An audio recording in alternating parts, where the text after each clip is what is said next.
Tingkatan 1 sumber air. Okey, yang pertama sekali untuk tajuk ini kita kena tahu jenis-jenis sumber air di Malaysia. Okey, di negara kita ini di Malaysia sangat kaya lah dengan pelbagai sumber air. Walau bagaimanapun negara kita juga terdedah kepada krisis air. Okey, kita akan tengok mengapa perkara ini berlaku dan macam mana langkah yang diambil bagi mengurangkan krisis air ini. Okey, jenis-jenis sumber air ada dua.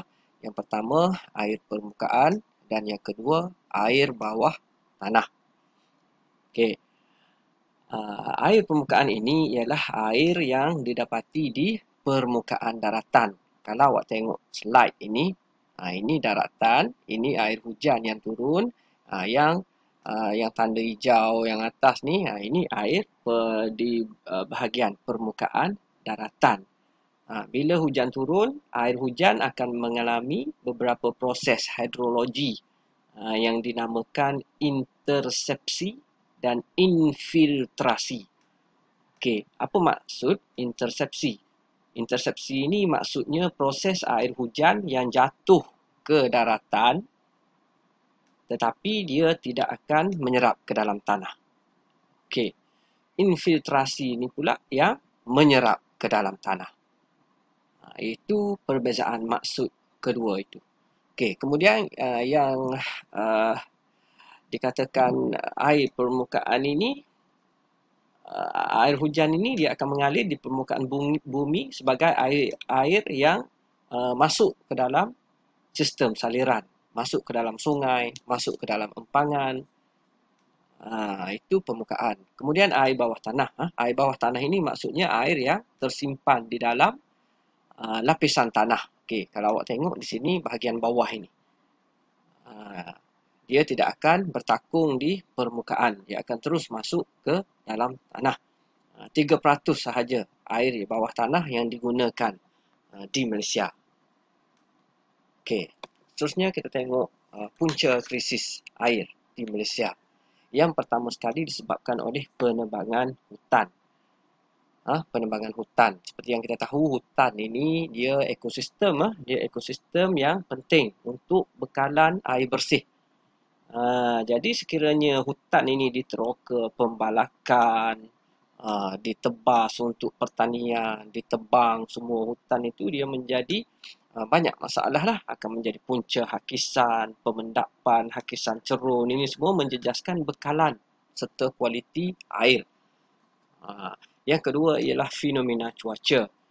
Fenomena cuaca ini maksudnya kita boleh tengok tahun 2016 telah berlaku fenomena El Nino. El Nino ni kemarau yang panjang di seluruh semenanjung Malaysia.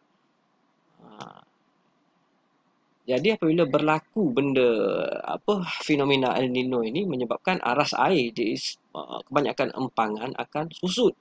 Ini akan menjadi masalah air lah. Itu akibat dari fenomena cuaca. Yang ketiga, pembuangan sampah. Sungai di Malaysia ada yang tercemar dengan sampah dan sisa industri. Jadi awak boleh tengok gambar di belakang ini, keadaannya seperti inilah seandainya sungai dikotori. Ini menyebabkan sungai menjadi kotor. Sungai menjadi kotor. Okey, perindustrian juga sama keadaannya. Sisa perindustrian dibuang ke dalam air, dibuang ke dalam sungai, akan menyebabkan pencemaran. Yang keempat, baja kimia dan racun serangga. Okey, penggunaan baja kimia dan racun serangga yang berlebihan menyebabkan pencemaran sungai yang serius. Dan yang terakhir ialah peningkatan populasi penduduk. Jadi pertambahan penduduk ini menyebabkan peningkatan terhadap permintaan air. Ini menjadi masalah domestik juga. Masalah punca krisis air. Jadi kesannya, apa kesannya? Yang pertama, kesannya kita akan kekurangan bekalan air bersih. Bekalan air bersih ini terpaksa dicatulah apabila berlaku krisis air. Yang kedua, kesan ke atas tanah. Tanah akan menjadi kering kontang, mengubah tekstur tanah. Jadi masalah ini akan memberi kesan kepada kegiatan pertanian. Contohnya penanam padi. Seterusnya penanaman padi itu akan menjadi penanaman padi akan menjadi masalah untuk menanam padi ya, apabila tanah sudah rosak. Okey, ini akan memberi kesan kepada bekalan makanan dan hasil pengeluaran negara. Yang ketiga, kepupusan flora dan fauna. Pencemaran air sungai menyebabkan flora dan fauna mati dan pupus. Contohnya seandainya minyak tumpah di laut, ikan boleh ditengok. Kita boleh tengok ikan mati terdampar di pantai. Yang keempat, kemudaratan kepada manusia. Penyakit bawaan air boleh menular kepada manusia sekiranya bekalan air bersih tercemar. Contohnya, penyakit bawaan air ialah taun, demam kepialu dan sebagainya.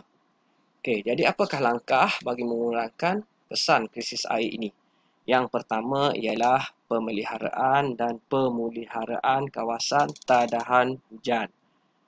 Okey, kawasan tadahan hujan ini kawasan tanah tinggi lah. Jadi kita kena jaga kawasan tanah tinggi ini supaya sumber air sentiasa bersih. Yang kedua, penguatkuasaan undang-undang. Ini perlu dilaksanakan. Pelaksanaan penguatkuasaan undang-undang ini boleh denda akan dikenakan. Tindakan akan diambil terhadap pihak-pihak yang membuat pencemaran terhadap air. Sebab kita ada Akta Suruhanjaya Perkhidmatan Air dan Akta Kualiti Alam Sekitar tahun 1974. Yang ketiga, meneroka air bawah tanah. Walaupun hanya 3% air bawah tanah kita teroka di Malaysia, ini akan mampu mengurangkan kesan krisis air. Contohnya enjin air yang ada di rumah awak itu ialah kita guna air bawah tanah. Air kita ambil daripada bawah tanah ataupun guna telaga itu. Okey, biasanya ini banyak dijalankan di negeri Kelantan dan Selangor. Yang keempat, kempen kesedaran terhadap alam sekitar. Ini penting untuk menyedarkan masyarakat tentang penjagaan alam sekitar. Okey, jadi kempen ini boleh dibuat di sekolah, di kampung-kampung bagi menyedarkan orang awam. Contohnya kempen sambutan Hari Sungai Sedunia yang dianjurkan oleh WWF setiap tahun. Sekian sahaja untuk tajuk ini.